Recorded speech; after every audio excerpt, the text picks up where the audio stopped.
सारे लोगों को देख के सी तो बहुत ही ज्यादा खुश नजर आता है। वो चार्ल्स से कहता है, तुमने तो कहा था कि यहाँ पे म्यूजिशियन आएंगे परफॉर्म करने के लिए, वो कहाँ पे है? जिस पे चार्ल्स कहता है वो लोग टाउन स्क्वायर पे होंगे, वो जगह कुछ ही दूर में ही है, हम दोनों पैदल पहुँच सकते हैं। कुछ देर के बाद हमें दिखाया जाता है कि वो दोनों वहाँ पे पहुँच चुके थे। वहाँ पे बहुत सारे म्यूजिशियन म्यूजिकल इंस्ट्रूमेंट प्ले कर रहे थे। वहाँ पे मौजूद कुछ लोग डांस भी कर रहे थे। ये सब कुछ देख के सी बहुत ही ज्यादा एक्साइटेड हो जाता है। तभी एक लड़की सी को फ्लावर देते हुए कहती है, तुम्हें फेस्टिवल एंजॉय करना चाहिए। सी उससे फ्लावर लेते हुए कहता है, तुम्हारा शुक्रिया। फिर वो चार्ल्स से पूछता है, आखिर इसका मतलब क्या है? चार्ल्स कहता है, इसका मतलब ये हुआ कि तुमने उसका इन्विटेशन को एक्सेप्ट किया है, अब तुम्हें उनके ग्रुप में डांस परफॉर्म करना होगा। ये सुन के सी तो पूरी तरह से हैरान में पड़ जाता है और कहता है, क्या? फिर वो चार्ल्स से कहता है, मुझे डांस करना नहीं आता है, अब चलो यहाँ से चलते हैं। तभी चार्ल्स उसका हाथ पकड़ते हुए कहता है, इनविटेशन को एक्सेप्ट करने के बाद यहाँ से चले जाना ये बहुत ही रूड कहलाएगा। फिर वो ब्लश करते हुए कहता है, ये बहुत ही ज्यादा इजी है, तुम बस मुझे फॉलो करो और मेरे साथ डांस करो।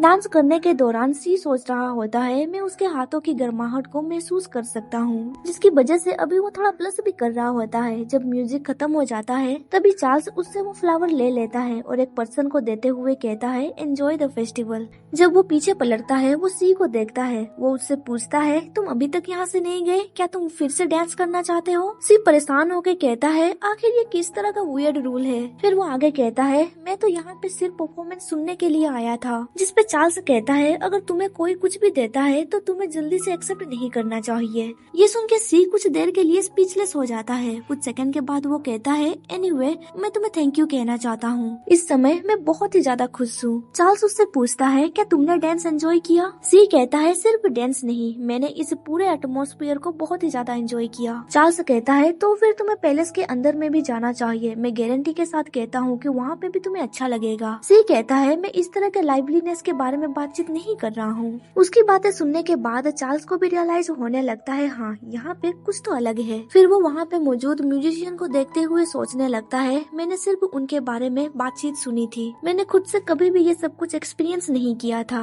यहाँ पे जिन म्यूजिशियन को बुलाया गया है वो सब लोग थर्ड रेटेड म्यूजिशियंस हैं और अभी वो लोग जो धुन बजा रहे हैं वो एक्यूरेट भी नहीं है। फिर भी यहाँ का एटमॉस्फेयर सच में बहुत ही ज्यादा लाइवली है। ये पहली बार था जब चार्ल्स खुद से एक्सपीरियंस कर रहा था कि म्यूजिक कितनी ज्यादा इन्फेक्शियस हो सकती है। हालांकि उनका म्यूजिक इतना भी मेच्योर नहीं है, पर ऐसा लग रहा है कि जैसे कि उनकी म्यूजिक में पूरी जिंदगी बसी है और पैलेस के अंदर जो पार्टी चलती है वो इससे कहीं अलग है। म्यूजिक को एंजॉय करने के बाद वो दोनों वहाँ से निकलने लगते हैं। चार्ल्स पूछता है, अब तुम नेक्स्ट कहाँ जाना चाहते हो? पर तभी एक बच्चा सी से टकरा जाता है और वो कहता है, मेरी मदद करो, वो लोग मुझसे खाना चुराना चाहते हैं। उस बच्चे का पीछा करते करते एक पर्सन भी वहाँ तक पहुँच जाता है और कहता है, छोटे लड़के, क्या अभी भी तुम भागना चाहते हो? फिर वो उस बच्चे के करीब जाते हुए कहता है, जल्दी से मुझे वो वापस करो जो मेरा है। पर तभी चार्ल्स उस पर्सन को मुक्का मारता है। वो पर्सन चिल्लाते हुए कहता है, क्या तुम लोग भी उस बच्चे के साथ मिले हुए हो? ये सुन के चार्ल्स को तो कुछ समझ में ही नहीं आ रहा था।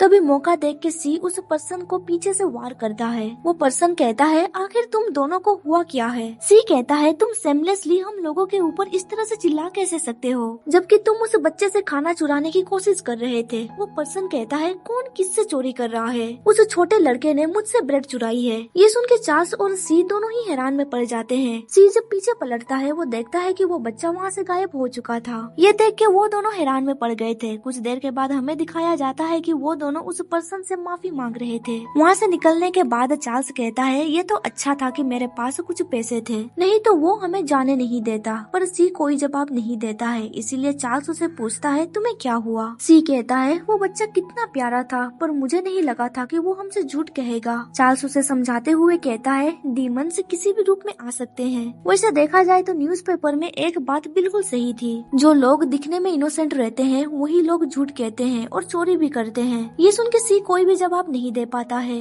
इधर हमें उस बच्चे को दिखाया जाता है जिसने वो ब्रेड चुराया था। उसने वो ब्रेड अपनी सिस्टर के लिए चुराया था, जो कि अभी बेड में पड़ी हुई थी। बीमार होने की वजह से उसकी सिस्टर हेवीली कफ कर रही थी। उसकी सिस्टर कहती है, मैं ये नहीं खाने वाली, मेरी इलनेस ठीक नहीं होने वाली, इसीलिए तुम मेरे लिए खाना लाना बंद कर दो। अगर तुम मेरे लिए खाना लेके भी आओगे तो मैं ये नहीं खाने वाली। उसका ब्रदर कहता है अगर तुम ये नहीं खाओगी तो मैं भी नहीं खाऊंगा। तभी उसकी सिस्टर बहुत जोरों से कफ करने लगती है। उसका भाई रोते हुए कहता है सिस्टर, मेरे पास सिर्फ तुम ही हो, तुम्हें जो कुछ भी चाहिए मैं तुम्हारे लिए वो करूंगा, इसीलिए मैं तुमसे विनती करता हूँ प्लीज मुझे छोड़ के मत जाओ। इसके बाद सीन फिर से शिफ्ट होता है चार्ल्स और सी के ऊपर। सी कहता है अरे हाँ, तुम्हारे फादर वापस कब आ रहे हैं? उनके आने से पहले हमें जल्दी घर वापस जाना होगा। चार्ल्स कहता है वो इतनी जल्दी नहीं आएंगे। सी को बहुत ही जोरों की भूख लग रही थी, इसीलिए वो दोनों डिसाइड करते हैं वापस जाने का। मेड उनके लिए पेस्ट्री और टी लेके आती है। चार्ल्स कहता है तुमने तो कहा था तुम्हें बहुत भूख लग रही है, पर अब तुम खाना क्यों नहीं खा रहे?